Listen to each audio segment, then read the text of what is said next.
need for you to imagine that for a moment it's 1977. Imagine a young woman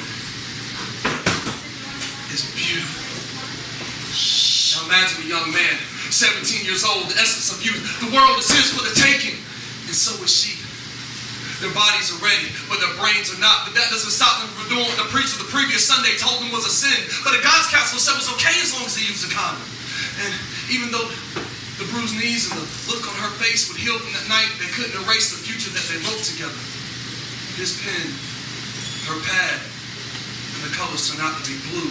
Blue is in positive. Imagine that it's positive. She's having a baby. And imagine that it takes all the love and pride in her heart to press on. Having to deal every day with the stares and whispers coming from groups of girls hiding in corners. And those same boys used to call her house too late at night or passing notes to her class and now avoiding her like they do their homework. And he wishes those same boys would avoid him, constantly bombarding him. And one guy even had the nerve to ask, I bet you it was too good to pull out, wasn't it? Well, yes, it was. It was too good to pull out, but not out of her body. Out of their situation. And instead of his fist flying, imagine his feet pounding until they get to her home. He wants the decision to be theirs. And they both know what it is that they have to do. Imagine him being barred from the hospital. Imagine her laying on that table, surrounded by strangers, and they're all telling her to relax and breathe. Well, you try to relax and breathe while pushing a watermelon through a straw. You try to relax and breathe while surrounded by people you never saw before. Come on, man, push!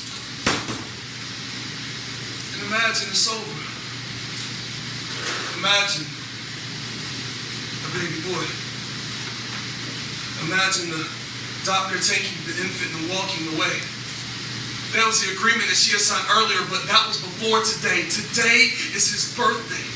Normally the pain and exhaustion from labor would have been too much, but her maternal instincts kick in and she just has to touch the boy at least once. She can barely walk, she cannot run, but she's going to do whatever it takes to get to her son. She starts pushing away everybody to get to the door until they're finally able to drag her to the floor.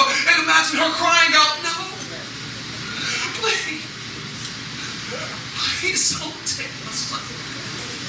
I'll be able to take care of my promise. I promise. Everything will be okay.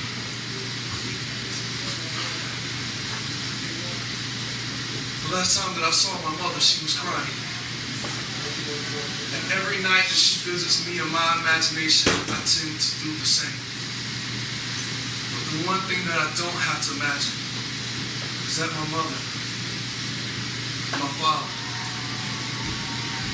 and I all love each other, even though we don't.